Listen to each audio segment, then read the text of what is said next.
Michaela spiritual family. Welcome to Know Your Aura with Mystic Michaela. Today, we are talking about the aura of evil. What is a blank aura? What is a black aura? How do we sense evil, to identify it, to reject it from our lives?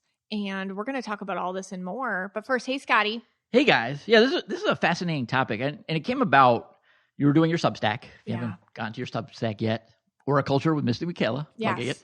But you were doing it on Bryan Kohberger. Yes. He's the guy that killed, murdered 4 Idaho students. This was a couple of years ago. It's been going on for a long time. Yeah. And he just took a plea deal recently that's going to put him in jail for life, I think 4 life sentences. Right. And we're going to get to him in a little bit. But when you were doing the Substack, it's a fascinating read, by the way. Just no bias here, but it's a fascinating read. But you said he had a blank aura. Yeah. And we're going to get to that. But I've never heard you say that before. Right. Like, I've asked you in the past, and we're going to talk a little bit about Hitler's aura today and Charles Manson. This is real uplifting today, guys. Yeah. And, Hitler, you told me, was red and green, whatever. Right. But I've never heard you say blank. And that kind of I'm like, what? That kind of freaked me out. Yeah. So let's try to get to the bottom of this. So we're going to have to go first. We're going to have to kind of define what is evil. There's many ways to define evil, but let's start with that. What is evil?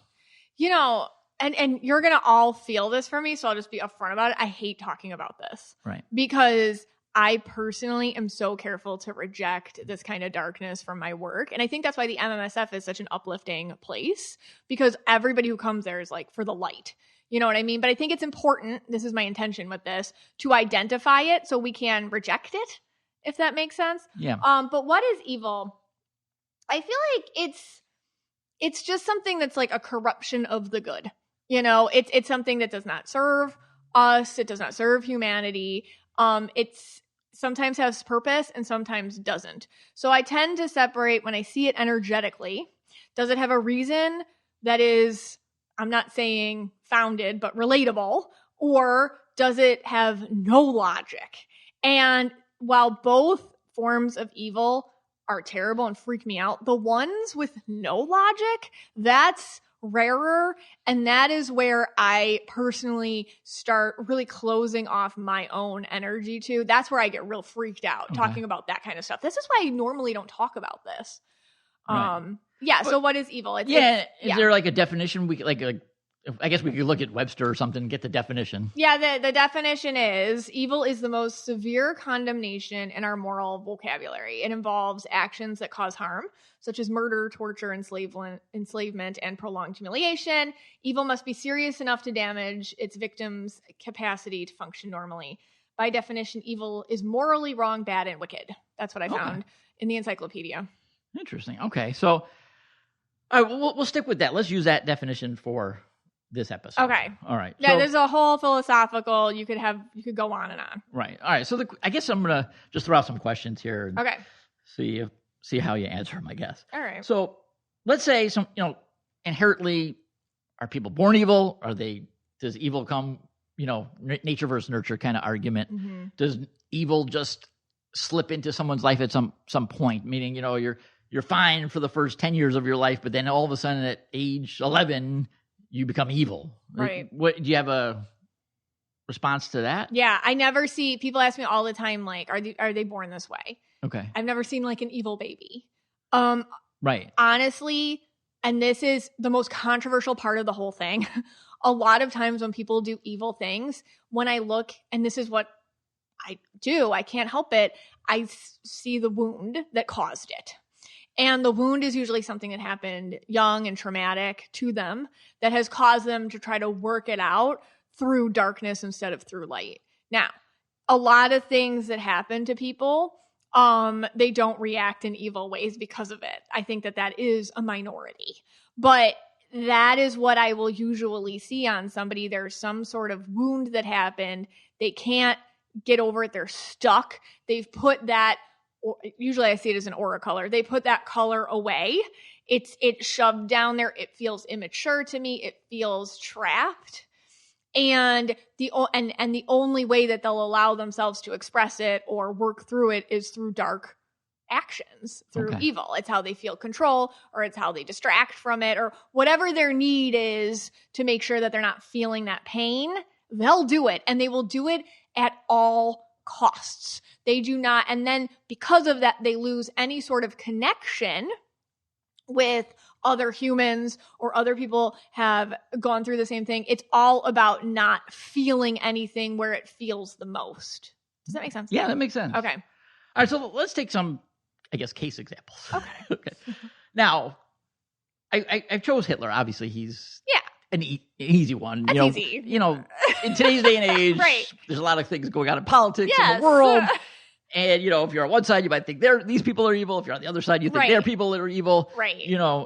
Let's kind of pick someone who and it's weird because there's probably people in the world that do not think he's evil. Disgusting, but yeah, which is heinous. And but Adolf Hitler. Okay, so I know you said he's red and blue, and we do have a childhood photo here. Mm-hmm. All right, so let's read that photo first. Let me do my cold read on it, and then you'll do it. He looks about like 7 or 8 in this photo. All right, so to me, if I was looking at this kid, I mean, he doesn't look evil in this photo. Mm-hmm. He kind of looks like a sniveling worm or something. Okay. Kind of like wormy, kind of like almost like someone that you'd kind of want to like knock around at the playground. Yeah, you got a target on his back. Yeah, like the boys on the playground would kind of knock him around a little bit. Okay, I can see that. That's what I get. All right. What's your take? When I look at this kid, and this is me, and this is, again, where it gets a little controversial, because, like, I'm about to read a picture of childhood Hitler, and I might sound empathic while I do it. Okay? Because I'm coming from that time. Right. And pretending we're back then, and he's 8 years old, and I'm looking at I'm just a child who hasn't done anything yet. All right. So looking at him, I see a lot of blue. Actually, he's mostly blue. And I see green. Now, the blue is very touchy. So to me, he feels like he could have been some sort of very victimized, even at a young age, to the point where he knows how to get other people in trouble. So I don't know if he was a little tattletale. That's how that would translate at this age. And he also, I get with him, like a lot of social connection issues. So I feel like with him, he feels very sensitive to me, but he sees everything from only his point of view, or only his point of sensitivity. He actually feels very isolated as a child. Like, I feel like there's not a lot of people connecting with him or communicating with him. So I don't know what you know more about Hitler than I do. Yeah. To me, I feel like the home life was very separated, segmented. I wonder if they even sent him away or something, because he feels completely isolated from his family system. And he, to me, also feels like an agreement was already made at this age. Like, well, nobody understands me, so that's just how it is. So I feel like everything just comes from his sort of vindication or self-preservation. But he does feel like he knows how to get people to kind of in trouble. Yeah. So I can see him as a little kid, like, just being, so-and-so did this, so-and-so has this, and they shouldn't, so-and-so, and then really relishing in kind of like watching someone get something that he was able to set that domino effect in motion. Okay. Like with his tattletaling or whatever. That's what I get at like 8-year-old him. Now, if he was my student, because sometimes I look at this like if I was his teacher like that, I would try personally with him. I feel this calling that this kid needed to feel like part of things in a positive way. So I'd be like, oh, little Hitler, why don't you be in charge of selling pencils at recess? Or why don't you help me, I would have him be like teacher's helper. And I feel like that would give him like confidence, and kind of like, other kids would be like, oh, pat on the back. Like, maybe you're not good at interacting with us, but we're still giving you positivity. I don't know. I mean, this is me trying to heal Hitler like so many years ago, but yeah, that's what I see on him. He's blue and green. I mean, and it is interesting because there's so many theories.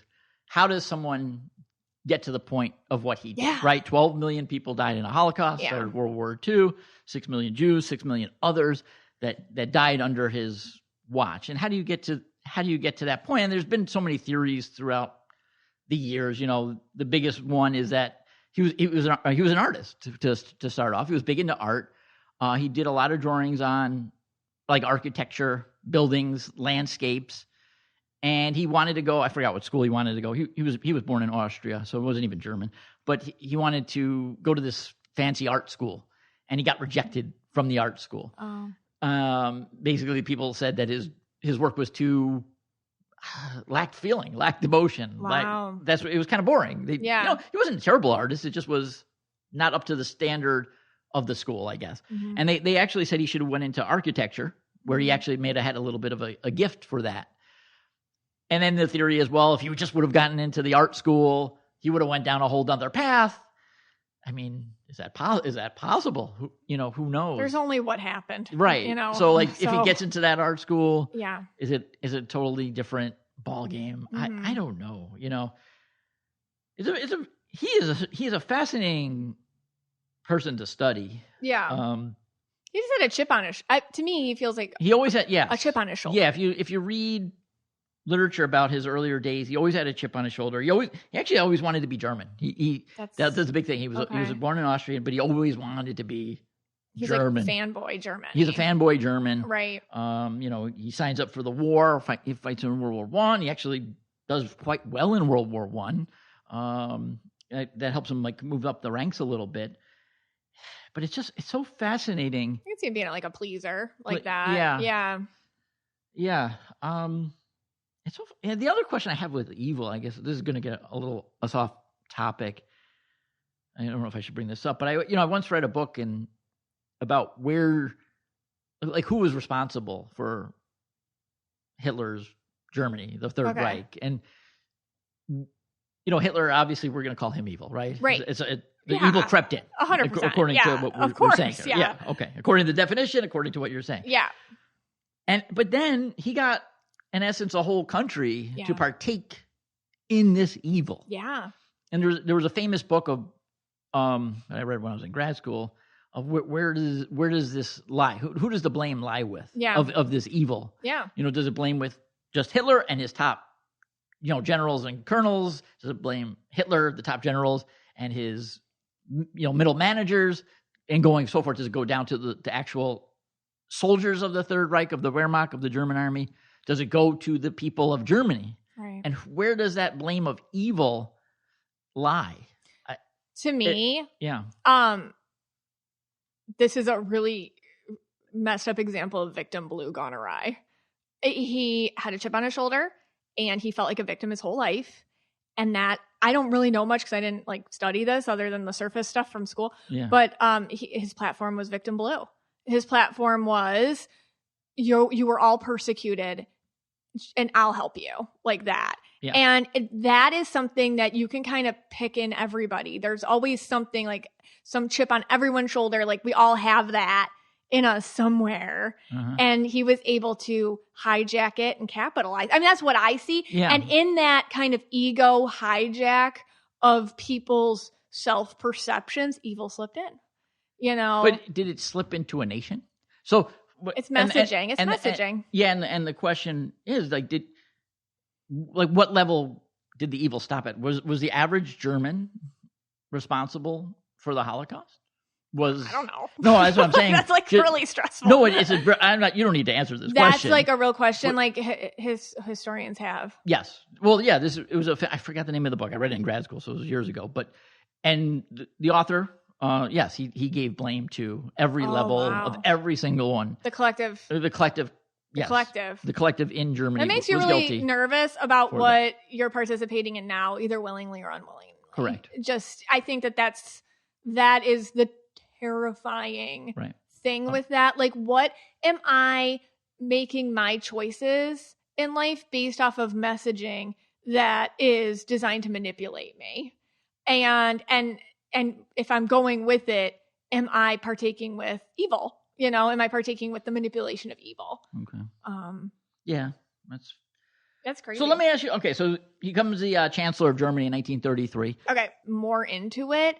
The blue is gone. The blue's gone. So when I see him here, it's weird. There's a whisper of it still. Yeah.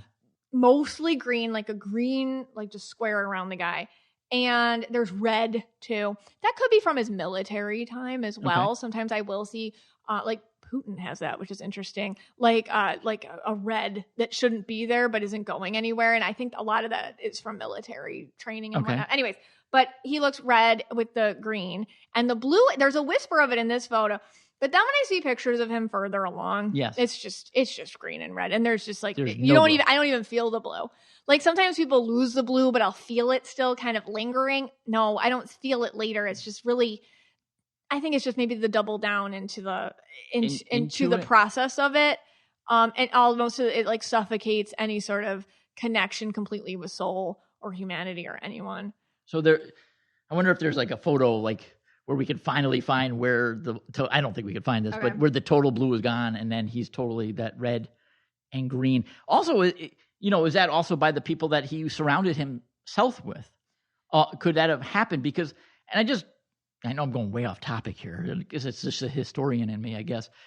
In The Final Solution, which is that's him, right? Like old, yes, like okay, got that's it. older. Okay. Yeah, The Final Solution which was the plan to eliminate the Jews from the earth. Yeah, and then when the concentration camps became death camps, did not happen right away. Yeah. So the camps were going up in the 30s.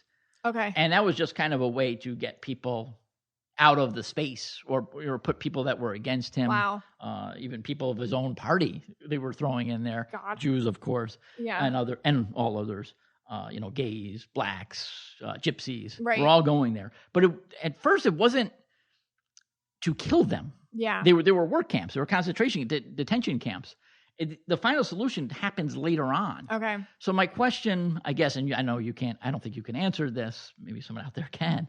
But when he's surrounded by men like Joseph Goebbels and Eichmann and all these leaders of the party, mm-hmm. that might have even been more out there than he was, to the right than he was, is influenced by that to put out the Final Solution. There is, if you read Mein Kampf, which is his book that he wrote before he became powerful, that nobody read until he went to prison and got out of prison. It was like a garbage book, and then everyone started reading it.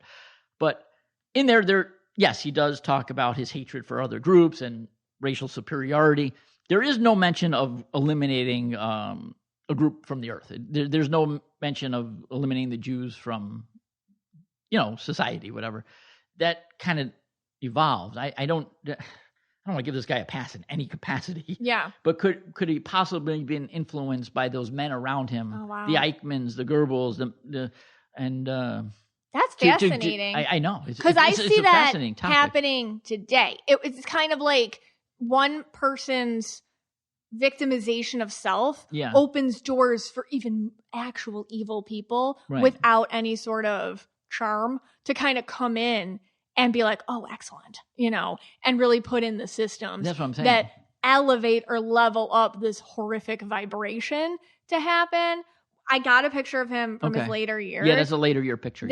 He looks completely different. Actually, I'm erasing all these photos from my phone as soon as I'm done because this is so freaking stressful. Yeah. But he looks blank here to me. Oh, so here it's like I see the red, I see the green, but I also see like a void. We're going to talk about the blank thing later. But the void is just complete void. I wonder if it's almost like you're in it and there's no turning back. So it's like, got to keep going, if that makes sense. Anyways, he's like blank in the later years. So that I hate to humanize people. And I understand it's controversial. I'm not trying to humanize him, but I see what you're saying. It's like he went in for approval and he opened the doors for just actual evil. Yeah. And he's evil too. And he is evil too. And he's the one that takes the most blame, of course. Yeah. But could there have been even higher levels of evil working under him? Yeah. Is what I'm thinking. Yeah. I guess you open the door. It's people like that open the door for just more. Yeah. And and then I could go on for days. This could be a whole, I could do 10 podcasts on this. But the doctors, the experiments that these people were doing on the prisoners. That's you're hands-on doing the evil there. Those people there are people that operate separate from humanity. They operate only in these people freak me the frick out. Yeah. They operate empathy towards a system. And individuals mean nothing to them. And these people still walk around us today. Yeah. And I'll see these people and they actually, I can't even understand them. Because what it is they have empathy for the way things are done, or for the end justifying the means, or for, you know, what they want to discover. And everything around them is just fodder or nothing. They just totally take humanity away from people. And it's they operate outside of that. Yeah. And I don't understand that myself. It's insane. But it's something energetic where they do separate themselves from us. And the way I will see that is, auras are not excuses. Let me just, but they can't explain behavior. Because intentions are the things that we have to pay attention to. But I will see a lot of people just going behind logic colors, and then you don't see any empath colors in them. And then the logic colors themselves tend to be very blocky, which to me means stubborn. Okay. All right. That's how it feels. Let's shift gears to another evil character. Oh, yay. Kidding. Yes. Uplifting here. Yeah. Uplifting episode. Okay. Charles Manson. And we have a picture that you sent me of him. Yeah. And I'll just cold read it. Okay. I don't know how old he is in this photo. He looks like 14. Yeah, he looks like 14. Here. Okay, so he kind of just looks jerky in this photo. Maybe we could even put this photo up in the group. I don't know if you want to or not. And the MMSF people will start having panic attacks if we start. I think when I don't blame them. I think we've already given a few of our listeners panic attacks. Yes. I mean, he looks like devious. He looks like he's gonna do a little prank on you, and like that's what he looks. I mean, doesn't look pure evil here. Yeah, I wouldn't say like this guy looks pure evil, but he looks devious, sneaky. Yeah, I'm gonna get you. And you're gonna have to explain to everybody what Charles Manson did, because I avoid him, and you've read books about it. I don't like to talk about him either. Like you said, opening a door. It really opens a portal. I don't really like to talk to him, but he. Obviously he was a cult leader, and then he got people to commit heinous crimes in his name, murders in California. So, and like this teenager Charles Manson, he looks like a little stinker. Yeah, exactly. That's what I would call him. Yeah. So he's green purple. When I see him, I'm like, if I saw him again, if he was my student, okay? Yeah. That's how I always, if you've had a reading with me, that's like my thing. I'll look at a picture of you as a kid. I'll be like, all right, if you were my kid in a classroom. That's kind of just a context I used to use to understand someone. I would see that this kid he definitely wants to be liked. He definitely wants to be kind of like star of the show. He's a little dweeby to do it though. Right. So I get like he can't do it, but he wants to do it. And so he's got like a vibe. And that's the thing, like with kids listen, children are naturals at just smile to your face, tell you something to your face, and then do the opposite later. Like, this is the type of kid, like, you do not leave your purse on the desk when you walk out of your classroom. Like, that kind of thing. Like, this kid is he's just a little stinker. And that's what I see when I see him as a kid. Does he have colors here? He's green purple as a kid. Oh, green purple. Yeah, okay. Green purple as a kid. All right, so then you sent me this other photo later in life. I guess this is when he was on trial. Oh, God. And it's like and he's got I can't even look at it. Yeah, it's he's so got a swastika on his forehead. Okay. And here, to me, this is the face. This, to me, if I just looked at the photo and didn't know anything who this person is pure evil. Well, I mean, I think we'd all agree on that. Yeah. Or maybe there's a few out there that don't. I mean, that's the world we live in. Or this one, his like mugshot. I sent you. Did I send you his mugshot? Don't think I have that. I did. I sent it. Keep going. Yeah. Okay. There he looks kind of psychotic. He just looks psycho. Like psycho. Was he on drugs or no? Oh, yeah. Oh, was he? Okay. Yeah. Later, Charles Manson. Okay, so this is interesting. He still has a green purple aura, but his eyes get like kind of a voided stare to them. Which is and Kohberger had that too. Yeah. It's like this voided stare, or the other one I always use is like the Parkland shooter, because I won't even say this monster's name, but in our community, he killed, it's horrific, many students on Valentine's Day. I think it was 2018 or something like 19, something like that. Yeah. Anyways, him too. It's like this voided stare. With Manson, sometimes he has a green and purple aura, and sometimes he doesn't. It kind of just depends on when you're looking at him. So it's kind of like go back and forth. Okay. I don't like looking at a picture of Manson because he's got very pervasive energy, and I feel like he is, and this is where I get woo-woo psychic, but I feel this. He can touch you if you touch him. So I do not like looking at his. That's why I don't want to put a picture of him in Facebook I don't group. like talking about him either. I don't like putting. If you look at him, he can look at you. Like he's got some sort of psychic ability. Yeah, and it's pervasive through, and he loves it. He loves the attention. He loves people talking about him. He absolutely he feeds off other people's energy. So I don't like looking at him because I feel like he's looking back. Yeah, and that freaks the crap out of me. So anyways, so he to me feels very just psychic. The purple's big with him, but also like avoided blank stare at the same time. Right. Some people invite evil in. They're like, hey, come on in. Because if that's the vehicle that I can use to get what I want, cool. You know, like if that's my storyline, if that's my story, if that's my narrative, if that gets me what it's kind of like a handshake with the devil, like sell my soul kind of a situation. That's what it feels like to me with him. All right. So. But he's smart. Yeah. All right. So to sum this up. Yeah. Hitler, at one point had blue in his aura. Yeah. We have him as red and green. A little bit blank, like you said, towards the end. Manson, green and purple. Yeah.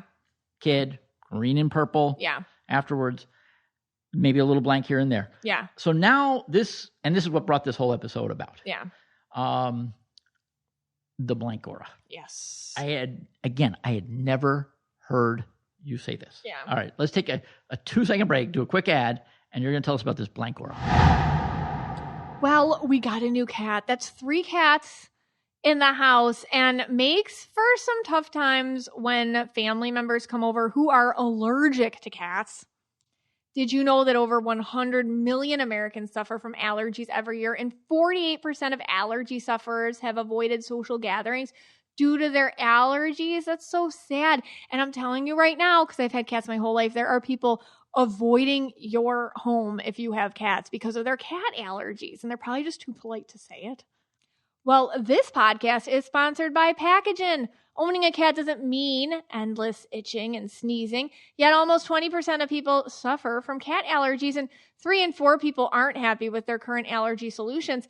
Packagen's cat allergen neutralizing spray targets the allergens around your home that trigger your cat allergies and breaks them down so you and your family can live and breathe in peace.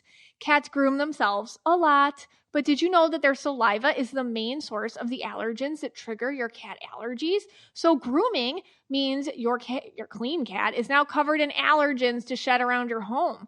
Packagen's cat allergen neutralizing spray uses their patent-pending whisker block protein to bind and neutralize allergens in your home. No harsh chemicals, no side effects, just spray every few days to keep allergens at bay. That's why 97% of Packagen customers feel relief and breathe easier around their cats. I mean, that's a huge deal. I've been using Packagen on my 3 kitties, and I had people over for 4th of July, and one of them would always avoid my house because of their severe cat allergies, and they came this time and they told me that they were fine, and I felt so much better because I want people to feel comfortable in my home. And if you have dogs, I love that Packagen has a dog allergen spray too, so you can breathe easy in your home with all your furry friends.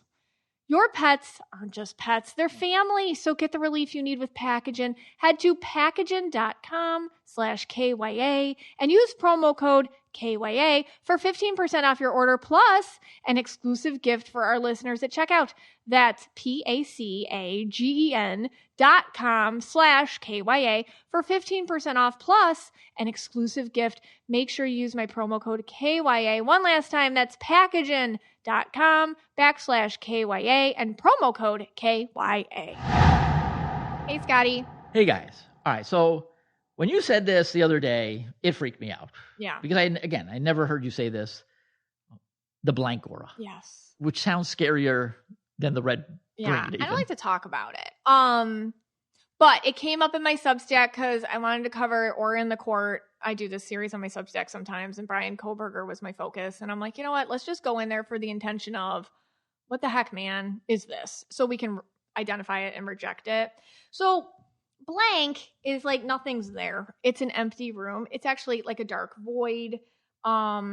It's really filled by a force that is not of you.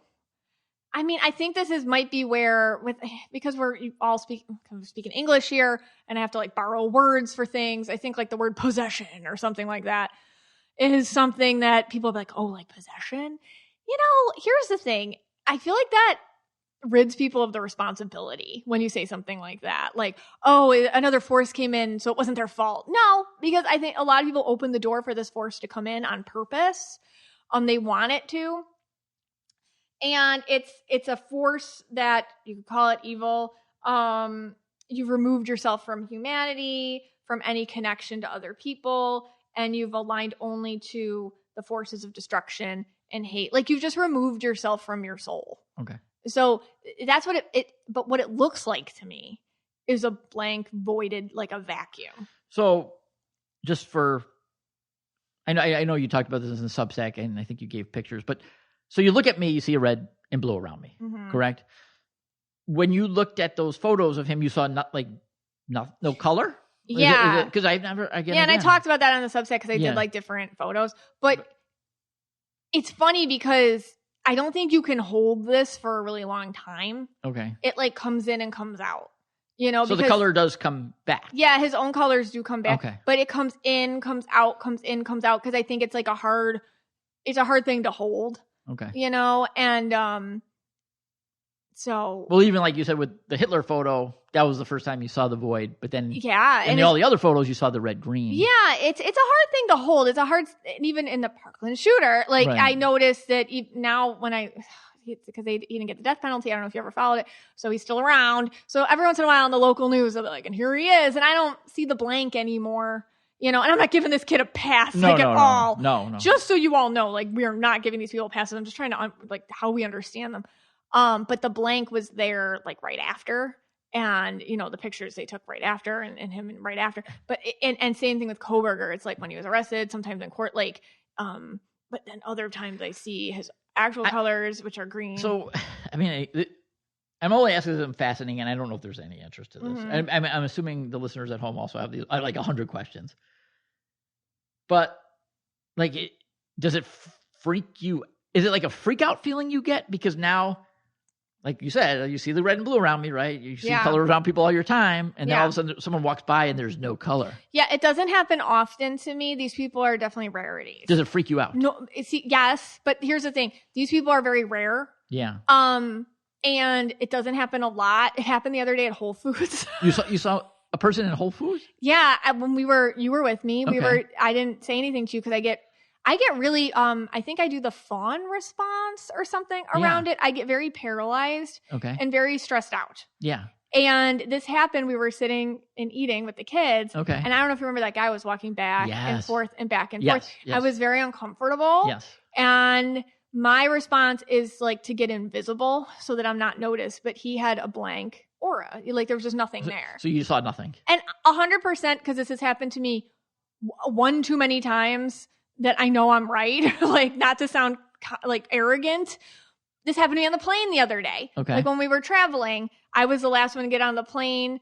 The guy in Whole Foods did nothing. So I saw no proof to the fact that I was uncomfortable. Right. He freaked me out too. Yeah. I mean, of course I don't see color, so I didn't know if he had the color or not. You can sense these people. You just seem... They sense, it's kind of like a, I don't know, there's something off with them. You sense it. And I didn't know if it was just because he was like pacing back. There was something wrong with him. And it wasn't like sometimes people have mental illness issues. It wasn't that. It was something off. But you're saying is if you did follow him around for the upcoming weeks, eventually he'd have a color. I know I'm right. He'd have a color though. Yeah, like he has these people have colors, but I think sometimes like something enters them and can take over. Yeah. And I can kind of sense that. Yeah. This happened on the plane. Yeah, I know that. Yeah. Because we were leaving Denver airport. Right. You and the girls had to get on the plane first because we had different seating assignments. And I was like the last one on the plane. Right. But I was sitting there and this guy was stressing me out. And when you were waiting to board. I was waiting to board and there was another man waiting to board. And he didn't look right to me. And his aura was actually really, really oddly, darkly purple. Okay. But also kind of voided a little. Oh. So I don't know how to, if I had to draw it. Okay. This is a very bad description because I think it's a feeling too, other than just like what I see. But if I had to draw it, it would be kind of like if somebody's aura turned into like an inward vacuum or a cone. Does that make sense? Yeah. But his was like not the worst. So in my head, I'm like, this guy's either having like a medical event, like a mental health medical event, or he's on like drugs or something. But also, because that normally doesn't bother me that much, because it's like, that's just people being self-destructive. It was more kind of like a tinge of he could flip. Yeah, it was weird because, so I'm in the play. I was in row 7, and he actually was sitting right in front of me. Which is in row 6. I didn't know that because I'm waiting outside. Yeah, right. We have the aisle, and he's in the seat right in front of me. And then he just gets up, and he's sitting next to a lady who he doesn't know. And he says, I got to go to the bathroom. And would you save my seat? And the lady's like, sure, whatever. And whatever. We're on Southwest. And this is a side note. Red rant coming here. You guys got to figure out a way to get people on the plane faster because it's absolutely ridiculous. Okay. Random red rant. Yeah. So anyway, it's taken forever to board this plane. It took an hour to board this plane of everyone getting on board. But anyway, he's gone. This guy is absolutely gone. Yeah. He's missing. You then finally get on. And then I think you saw him coming down the aisle.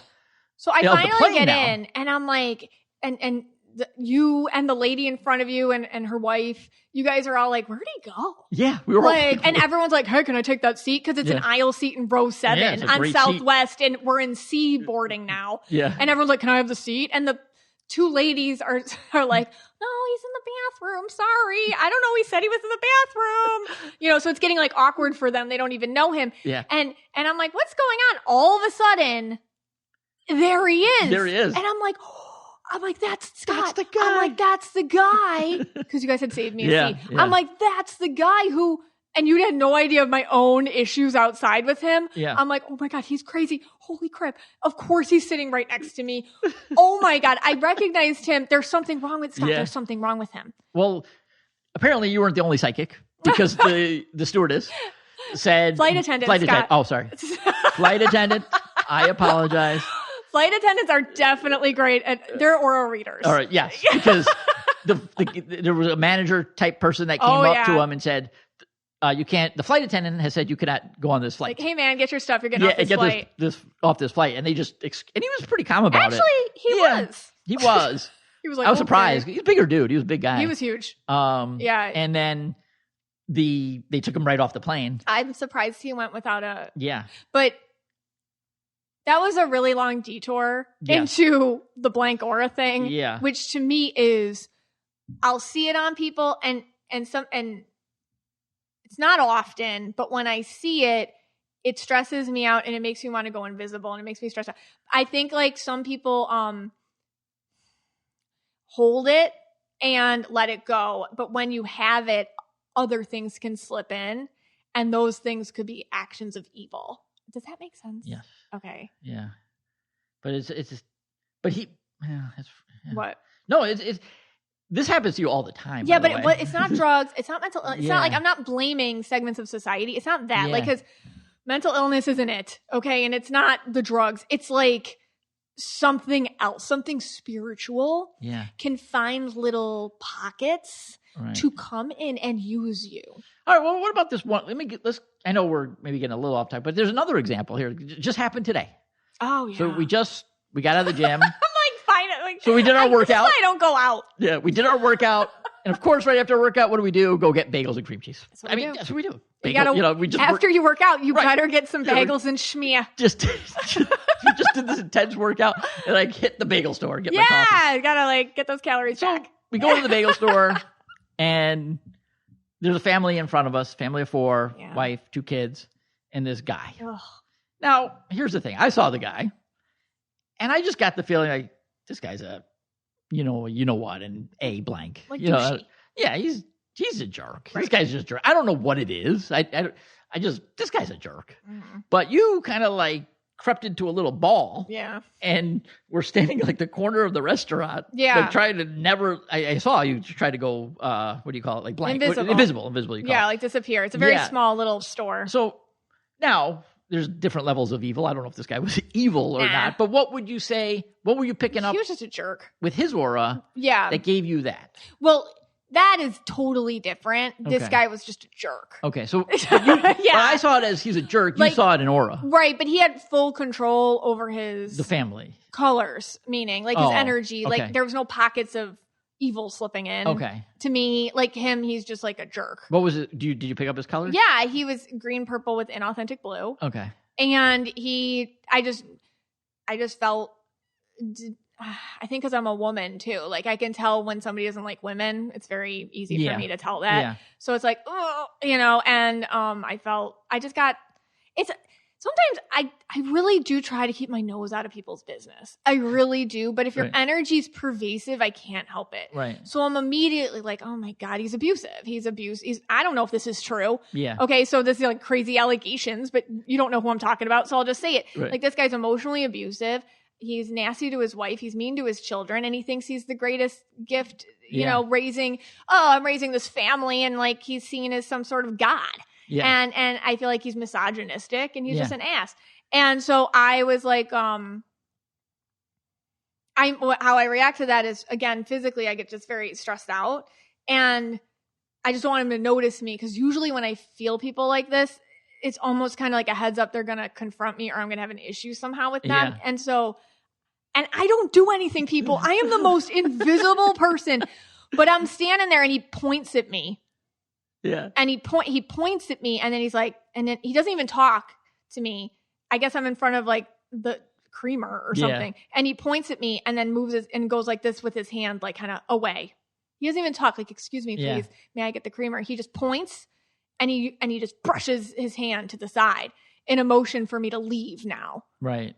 And I just ran over to you and you're like, why were you standing over there anyway? And I'm like, I don't know, Scott.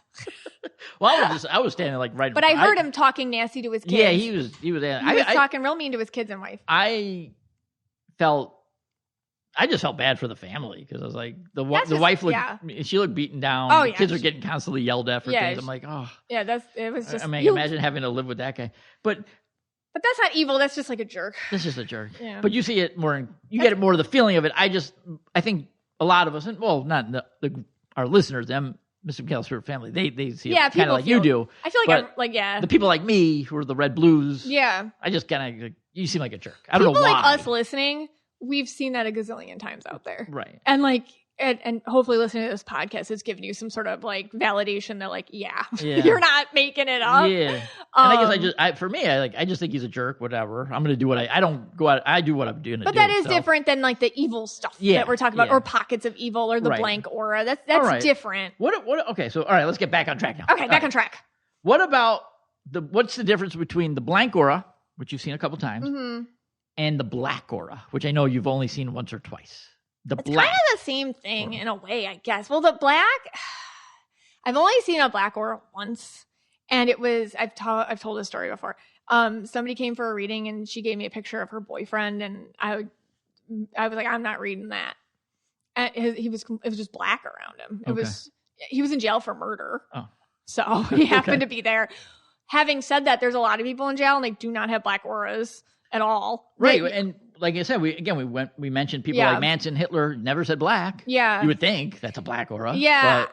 So with me, it's more just kind of like feeling like blank to me feels like you've stepped aside and let evil taken over. And black aura to me feels more like you're an active participant in it. Does that make sense?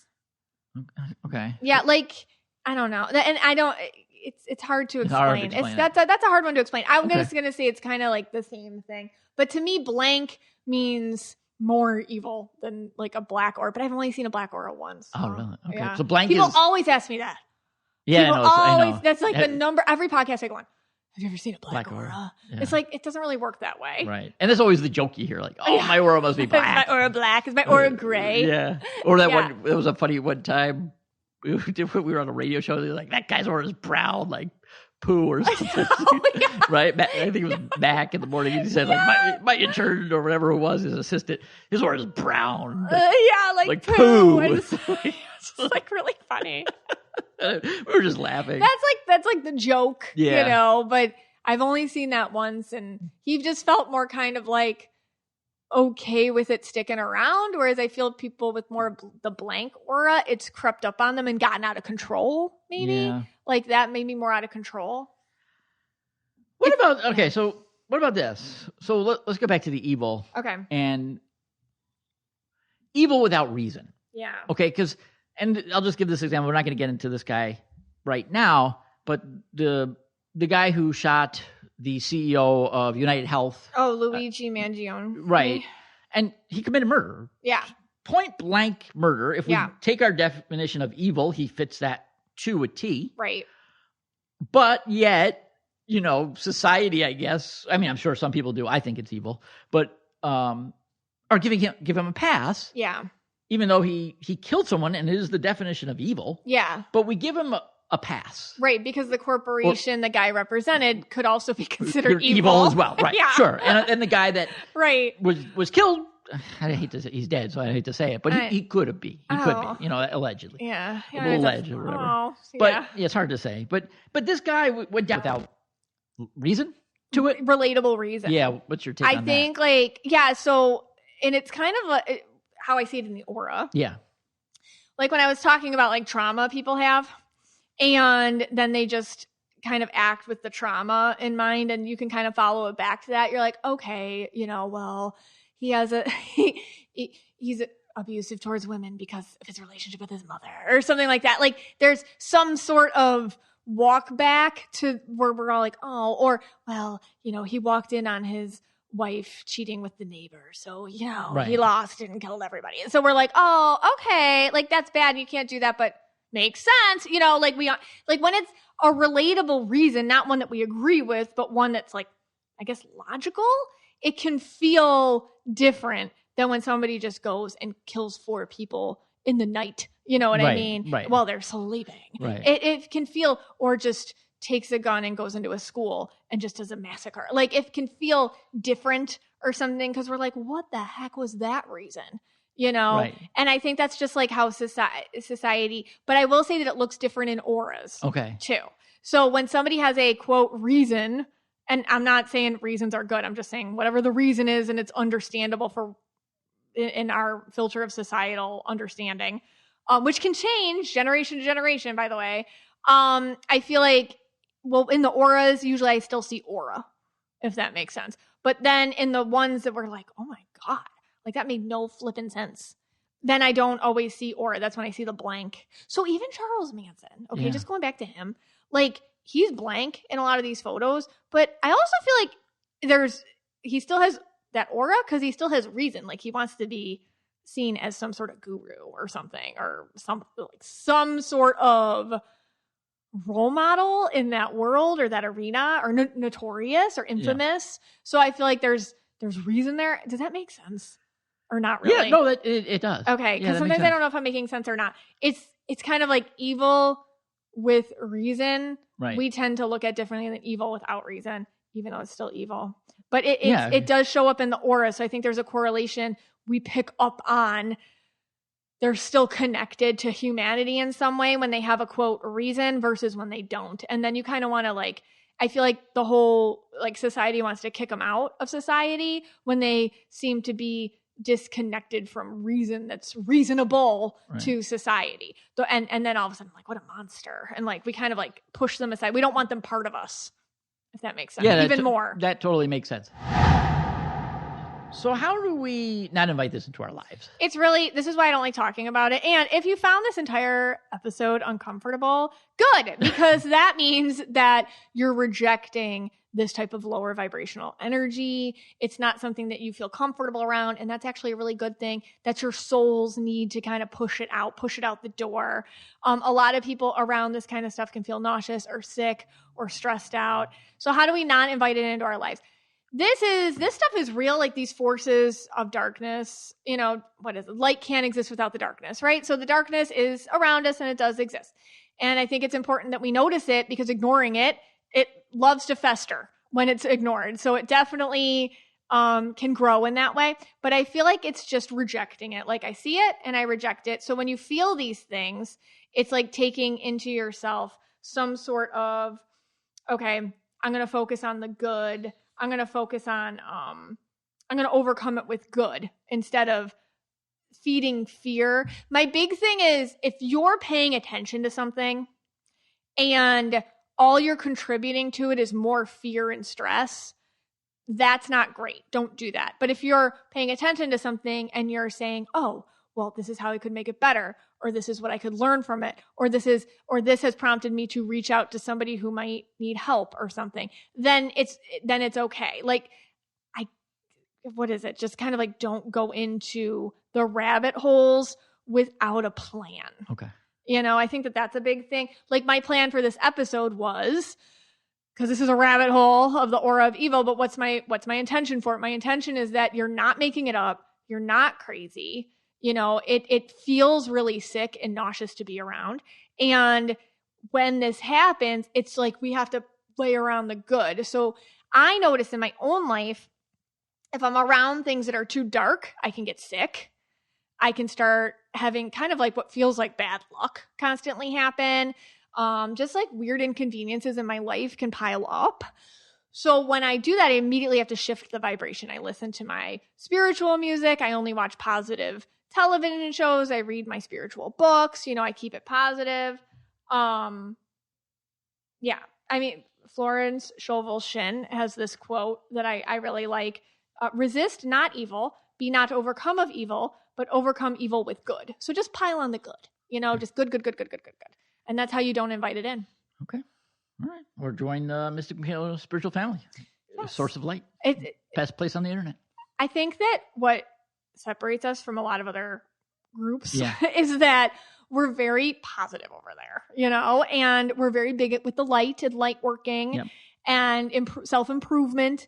And if you're part of this crew, which you all are, if you're listening, you're part of it, you like the light and you feel more comfortable in that vibration. So just kind of staying in groups that bolster that for you. All right. Well, I do have to issue an apology. Oh. Okay. So a couple of weeks ago, and I've gotten a lot of messages about this. Yeah. A couple of weeks ago, we did an episode on the Denver airport. Yes. And then I told the story of the Hiawatha Road, the most terrifying road I've ever been on my entire life. Yeah. That crisscrosses Colorado and Wyoming back and forth. Yep. And the Shell Creek Ranch that is located, and nobody can find it. I know. We've had so many people reach out. Oh my God, you didn't tell me that. Yep. I couldn't find it myself. No, we can't find it. Okay. I feel like I have something to say about that, but I don't know. It's off track. Oh, okay. I was looking for like, I thought I saw an LLC with it.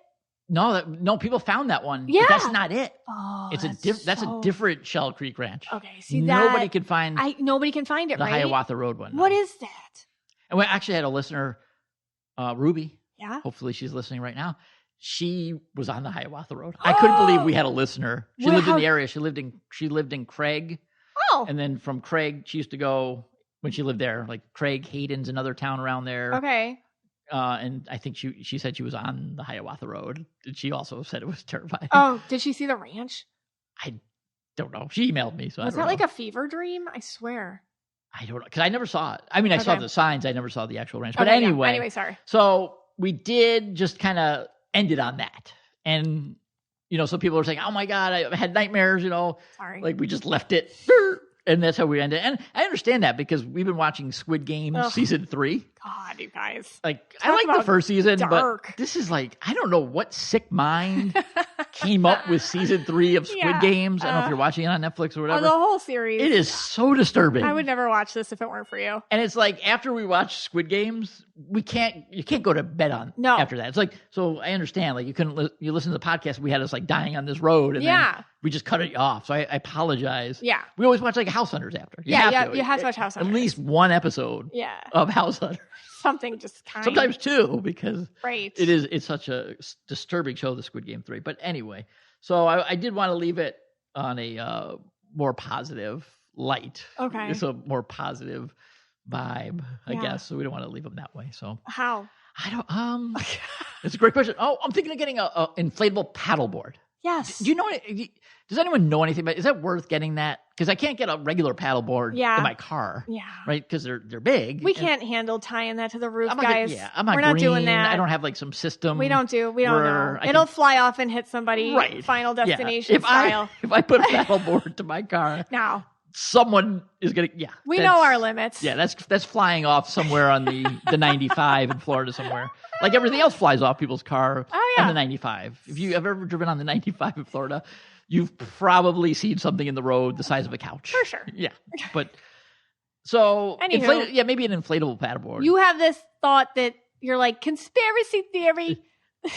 Like, you can't stand on those. Well, it's inflatable. Well, yeah, because here's the thing. Like, if you have like a pool float, right? Yeah. Because we have this like lobster pool float. Like, if I stood on it, it would like smush the air out. I think it's got like a harder plastic cover or something that maybe makes it more steady. I don't know. Because my theory is if you stand on I want to get it. I think we'll probably get it. I don't want to stand. I'm fine with kneeling or crisscross applesauce. Oh, but I want to stand though. But wouldn't like the air go out if you're standing on it? I don't know. I don't know. And, I have another question. Yeah. Since we're asking them. This is so boring. Well, that's what you got to do now. We got to find Prime the most boring, week, so Scott's like, boring topic. Got to get the deals. Yeah. But like an electric pump. That do they drain your car battery? I don't know. I mean, that's a great know. question. I'm not green. I'm looking at, we got a new vacuum, Prime deal. Prime deal. This is not an ad for Prime, by the way. This is super, we're like very against corporations. Yeah. But not during Prime week. Amazon got me. This is the first time. They yeah, got me. You were like insane. Yeah, I bought a trail cam. Stop it. You did? Yesterday I bought a trail cam. It was half that off. has to be a whole episode. Yeah, because, just to...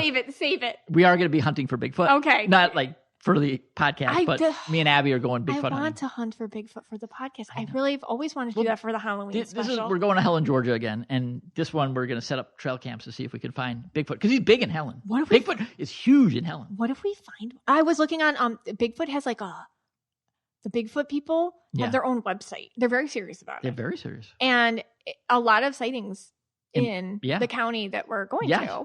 Helen, Georgia is, I think, in White County. A lot of Class A sightings. There's Class A, B, and C. A lot of Class A sightings. Yeah. I mean, I've seen the statue in town, so there's a sighting right there. Bigfoot's an interdimensional creature. You know what? I'm starting to believe that. Thank you. Which is freaky, but I am starting to believe that. 100%. I don't understand why people don't. This has gone off. Okay. We have to do a cryptid episode again. We do. I do miss cryptid episodes. I miss the Mothman. I know you do. Remember the days of just the Mothman? Remember? It's just simpler times. Simpler. Yeah. Now we're talking about like evil. Yeah. When I used to talk about my Amish twin flame and things like that. Yeah. Simpler.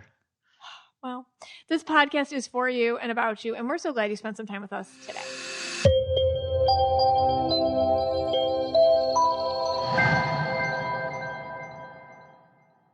In the time it takes you to actually board a flight from Group 8... Now boarding Premier Altitude Elite Club members. You could have bought a Hyundai on Amazon. Visit HyundaiUSA.com or call 562-314-4603 for more details. Limited availability, pickup through participating Hyundai dealer in select markets.